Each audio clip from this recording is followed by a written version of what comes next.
everyone and happy Wednesday. Welcome to the next video in this planner series. This is video 3. I'm thinking we can probably get it done today, but you know, we'll see what happens.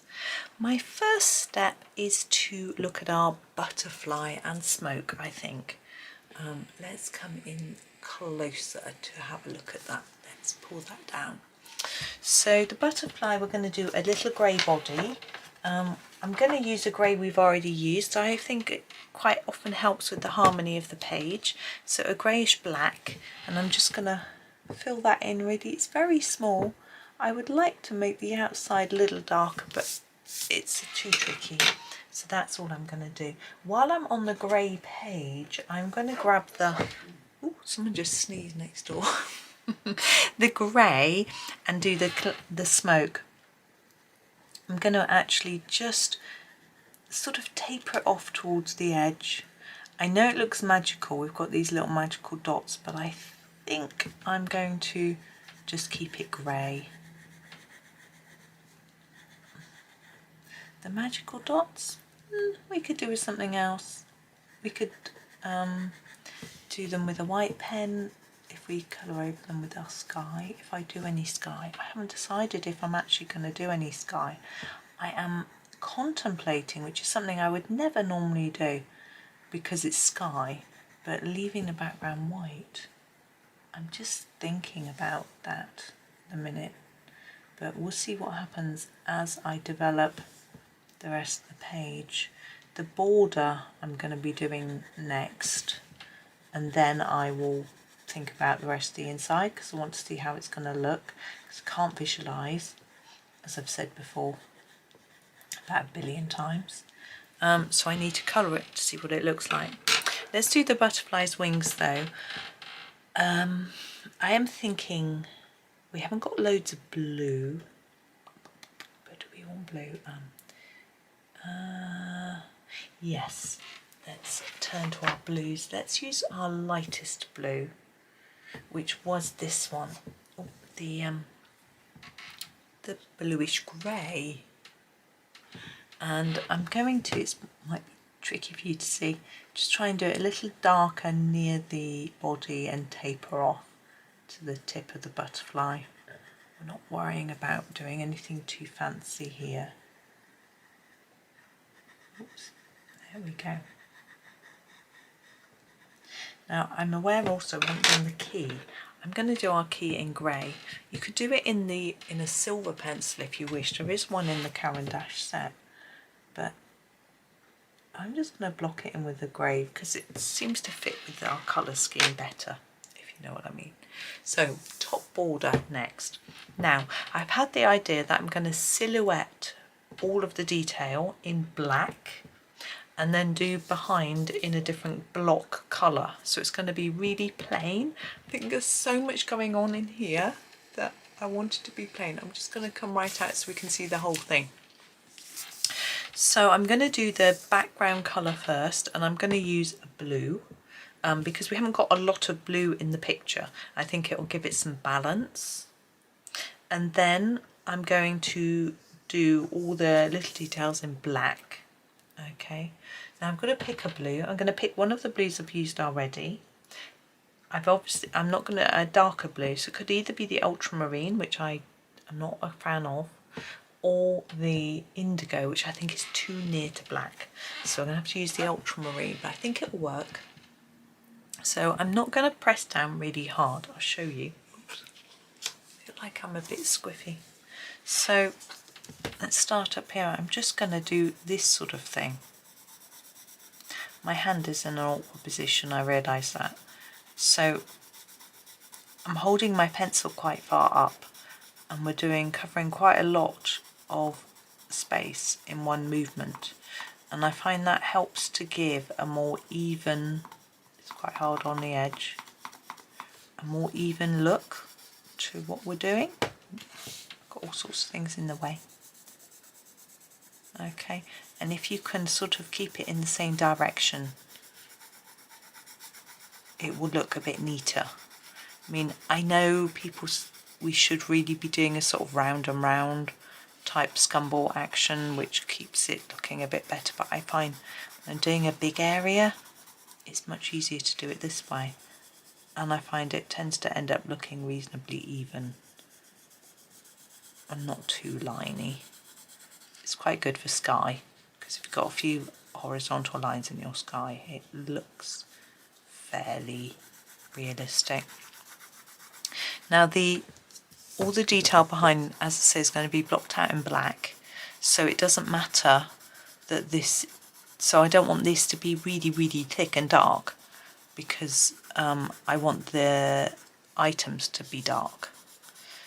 Now if you would rather not do it like this and want to add some more colour, you could, might be too late, just do the background like this and colour in your items in different colours. I mean, most of it, to be honest, apart from this, is foliage. There's a few, oh, and here. Most of it isn't, you know. And another option is to do this background bit much darker and thicker, and then do your items in white. That would be a different way if you're not keen on the black idea. But I think it's quite nice for a border, keeping it fairly simple. Coming down here, I'm actually going to change direction, which might look a bit messy, but I just can't. If you can turn your book, you could do it better, but it's quite tricky for me keeping it this way up. Now this border here on the very edge, I'm not going to do it black. I might end up doing it black, but I'm not going to do it black to start with. So I'm going to try and avoid putting any colour on it as far as I can. I'm not that good, but I'll try, because I have a thought, an idea of something else I can do. We'll see. It might look wrong when I've done the black, and I might decide it needs to be black. I haven't done this ground, I'm aware of that. I am considering continuing with the pink colour. However, I can't remember what colour it was. So I've got to come above. I can't remember which shade of pink I used. So that's a bit of a problem. I could try winding the film back and listening to myself. Listening to myself. I'm wondering whether to use the charcoal grey rather than the black, because I've already used it, but I don't think I will. And there's a black and an ivory black. To be honest, I've got no idea what the difference is. I think the ivory black is a little bit more intense, actually, from looking at my swatch chart, so that's what I'm going to use. I'm just going to start filling this out. And actually I can see that it's grass here, look, so we may just use our green.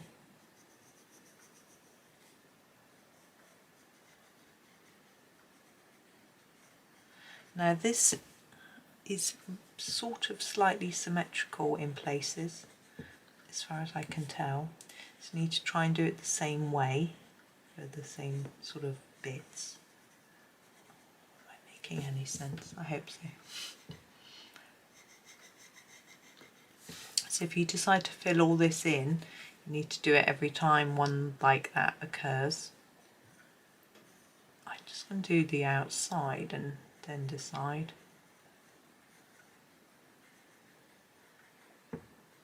I think it needs to be blocked in. It's nice and easy to do a big area. These fiddly bits take the time. It's going to take us a little while to do this. But there we go. We'll get there. So I was just making some plans with my family when in between videos I need to pop into town and buy some nutritional yeast. It is like a vegan flakes, a bit like fish food. They're sort of creamy coloured, I guess, but They are supposed to have a cheesy flavour. Now they don't. They have a flavour. I wouldn't say it was cheesy, but a little bit maybe, but not really. And but the idea of it is that it's got, the one I buy has B12, which vegans don't get a source of. I do because I eat a bit of fish occasionally, and I have multivitamins. And it has, I think it has D in it, I'm not sure. And things like that. It's a sort of nutritional source of, but it is, I like it adding it to tomato based sauces because I can't have cheese. They can be a bit acidic, and that seems to calm them somehow. Like, you know, if you add a mayo or something to a sauce, to a tomatoey sauce or cheese or whatever. So it's just, it calms it down a little bit, adds a bit of a flavour, thickens it too, and that's what I use it for.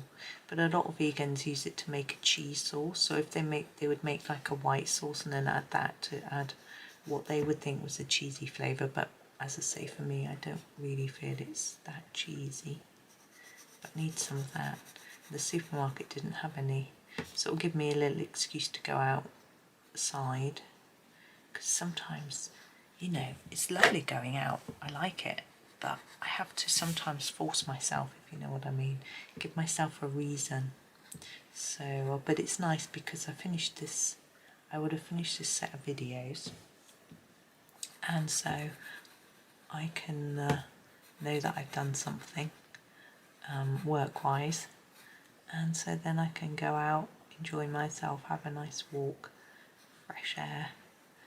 I'd love to walk along the canal. See what's going on along there. It's sunny, so it might have dried out a little bit. See if we can spot the kingfisher or otters or whatever, if we're privileged. I don't know about you. This is quite pale, the blue. I'm wondering if I want it darker. I've got to sharpen. Yeah, I always feel like we are very privileged where we live anyway, living near a canal, and having so much lovely wildlife. You know, we can walk up the hill for 5 minutes and we're up on a beautiful common. There are houses around. It's not like we're in the middle of the countryside, which I'm glad of, because, you know, we have a supermarket 10 minutes walk away, a garage which sells, a petrol station, I mean, which sells food. It's expensive, but you know, like 5 minutes walk away. We have a post office in town which is maybe 15 minutes, you know, so we have facilities really close, the train station, the bus station, maybe again 15 minutes, something like that. So it's, I don't feel cut off. I would hate to live in the countryside. I know a lot of people love it and feel like I was sort of cut off, because perhaps if I could drive, it'd be different. Well, I can drive, I've got a licence, I just don't like driving. So that is a barrier for me, really, I suppose, I would say. And, but I'm a townie. I was brought up in a suburb, you know, which is about 20 minutes walk from town centre, maybe a bit less, maybe 15 from the edge of town. Not in this town, but in the house my parents still live in. They find it takes them a bit longer now to get into town. They're a bit slower than they were. So if we walk with them anywhere, like whether it's just me, my husband and the kids, or whether it's my sister and my nieces and nephews as well, we have to try and make them walk in the front, because we all walk so much faster, especially the children. My son, my goodness, it strides away 100 miles an hour. So I think I'll fill that one in. So yeah, we have to be mindful of the fact that they're slow, and they have slowed down quite a lot recently.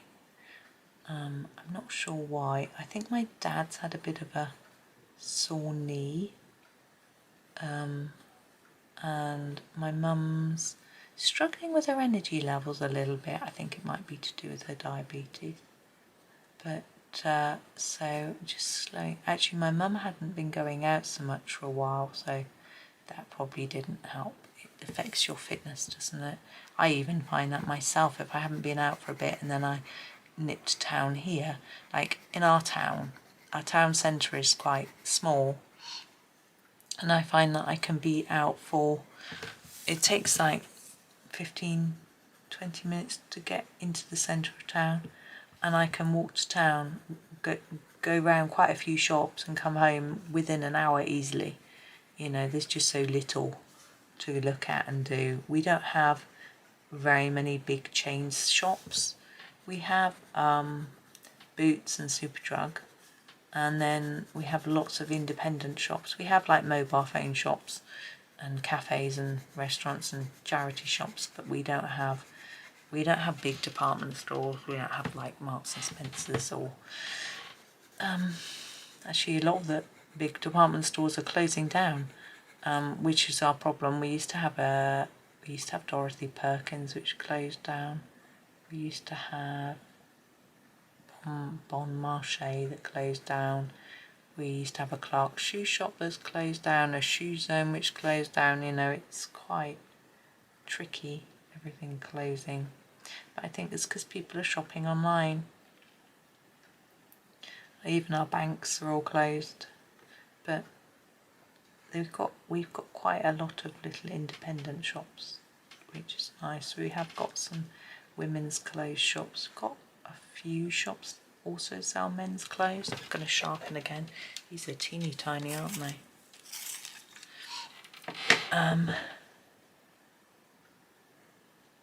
But a lot of people who live in the town go and shop elsewhere, either in the town my parents live or in the next big city near us.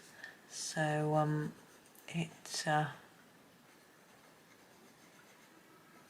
it means that our town doesn't always get much footfall, particularly. I mean, we do have a shopping centre, but it used to have like Argos and Wilkinson's in it, which both closed down. But never mind. We've got like important shops. We've got pharmacies. We've actually got 3, I think, in the town. One's quite hidden, so that's quite useful. Obviously important. And but yeah, it's clothes that are so hard to buy. Probably because I like Marks and Spencers jeans, so I can't get those unless my parents have got a Marks and Spencers in town where they live. But when I go and visit them, I don't feel like going, right, let's go to Marks and Spencers and buy me some clothes. It feels a bit Plus my boys hate shopping. I don't know if all boys hate shopping.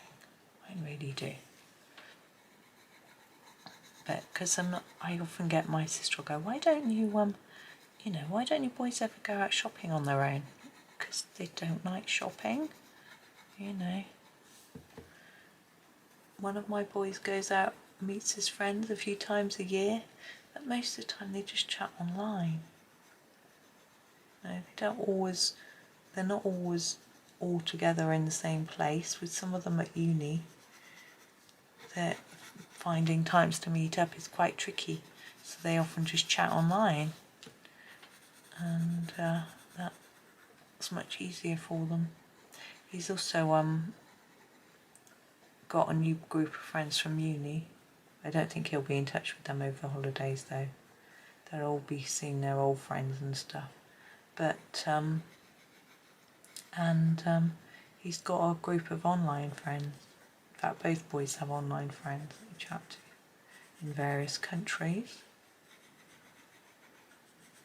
Now you could do this black in pen. It would be very striking, but because my background is quite light, I think it would sort of take over the whole page. I'm still in two minds as to whether I feel the background needs going a bit darker. But in some ways I quite like it like this.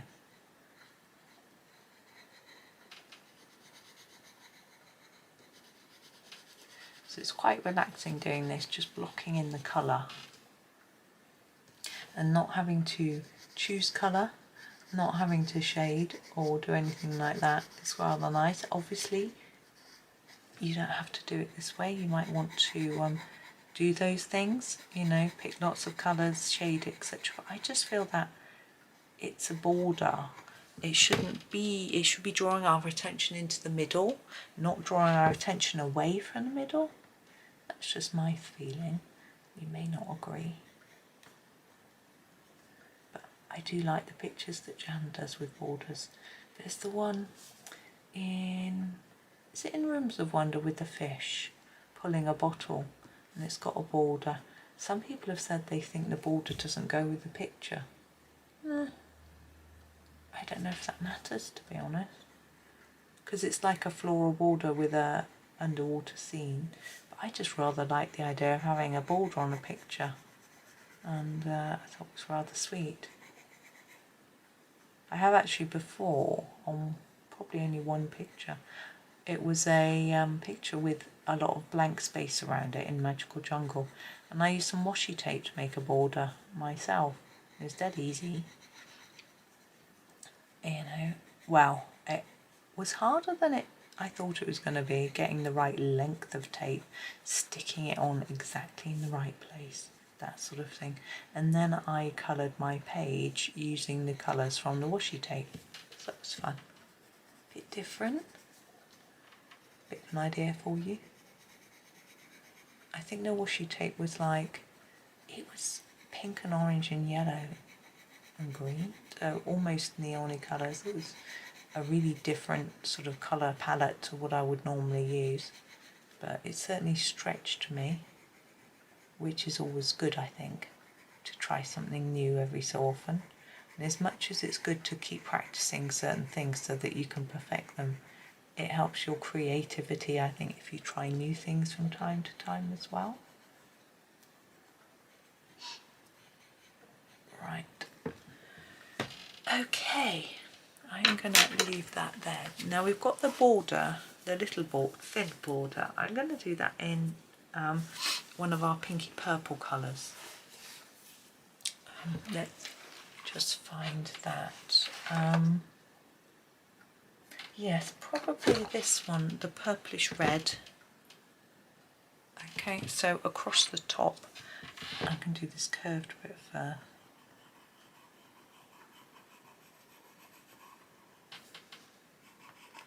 I have decided that I'm definitely going to be doing a sky with a little bit of soft pastel. Now I've got this far, I've been thinking about it while I've been nattering on.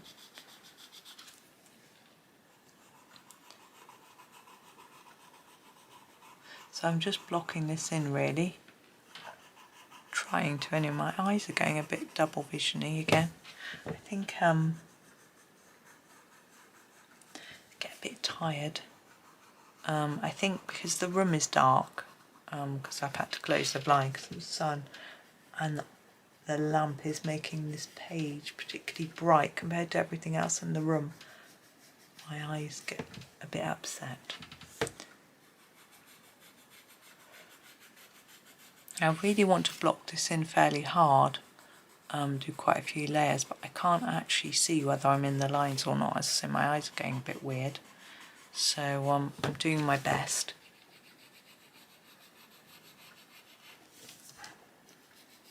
Hopefully, I can see that one better. Hopefully it's okay.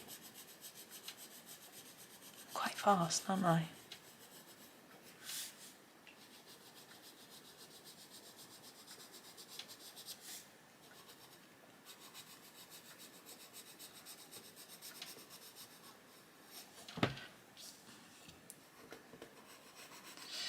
Right.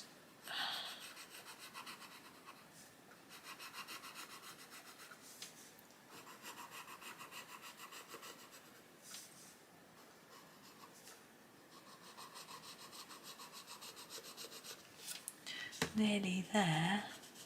Sorry, I'm running out of words. Been recording quite a long time.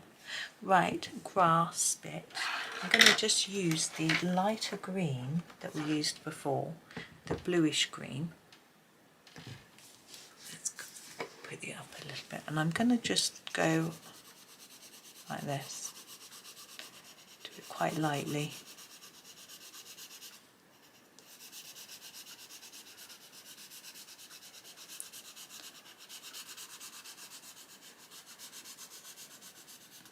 Now I realise that our grass here is actually darker than that, but I think it's okay.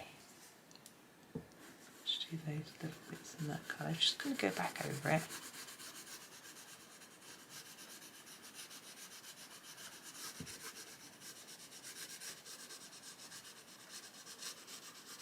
There we go. Right, now the sky, as I said, do a bit of soft pastel. Let's move you across a tad. These are my Mungyo Pastels. Now, there probably are much better brands. These are budget pastels, but they've always served me well. I don't want it too dark, the sky bit. Right, I've just got one of my cotton cloths. I'm going to use the sort of that colour. And what I'm going to do is little patches of blue to try and make it look like it's cloudy. Okay.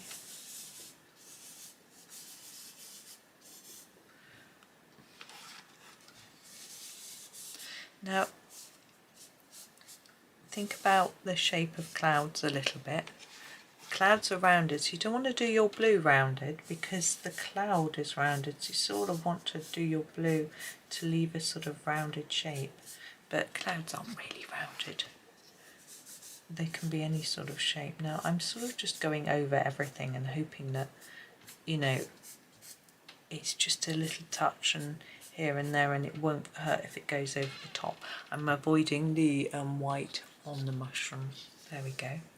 So that's that. It's really simple. That's all I'm going to do for the sky. I think it's enough to just lift it without oops, let me just pop those pastels away. Now I've got one little last bit to do before I am done. Oops. The little magical dots in the sky, I thought I would do them with the silver metallic Gellyroll.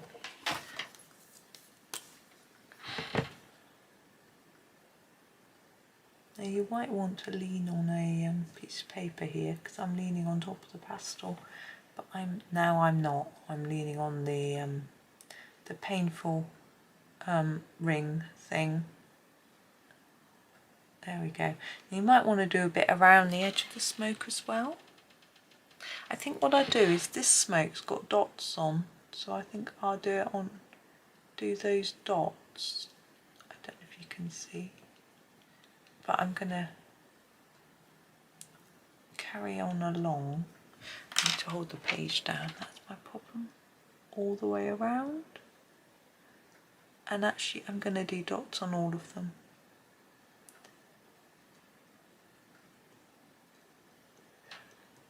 Now I'm a little bit bothered by the fact that my blue background on my border is a bit faint, but I know in my head that if I darken it, the black isn't going to stand out. So I know I need it to look faint, but yeah, I'm not used to doing things that look like that. Right, there we go. I should use my brush, but I've got wet pen now, so I can't. So there is our finished picture. If you wish, you could get a white pen actually and do some bits, embellishments on the flowers and things, but some of them are weird shapes and I can't think of where to put white, and I'm just going to leave it. I'm not going to do that. I'm happy with it as it is. So there is our little house. Now, as I say, I was really daunted by this page, but it just slowly came to me, if that makes sense. So just doing it bit by bit. So any page with lots of detail that you're daunted with, little bit by little bit, pick a bit you want to do that you really like, do that bit first and develop your colours from there. You know, I hadn't planned when I started, I had no idea what I was going to do with the border. I hadn't planned any colours beyond the pink flower roof, and then it just evolved. Trust your instincts, and there you go. Right, thank you for watching. Again, apologies if you have been waiting for the 3rd episode of the previous series. You'll get it tomorrow. I'm sorry it's been such a long wait, but yes, this was quite a complex page, but we've got there, and hopefully you'll be able to finish this one and then finish the other one tomorrow if you're colouring along. But thank you for watching. Hope you have a really super day and happy colouring.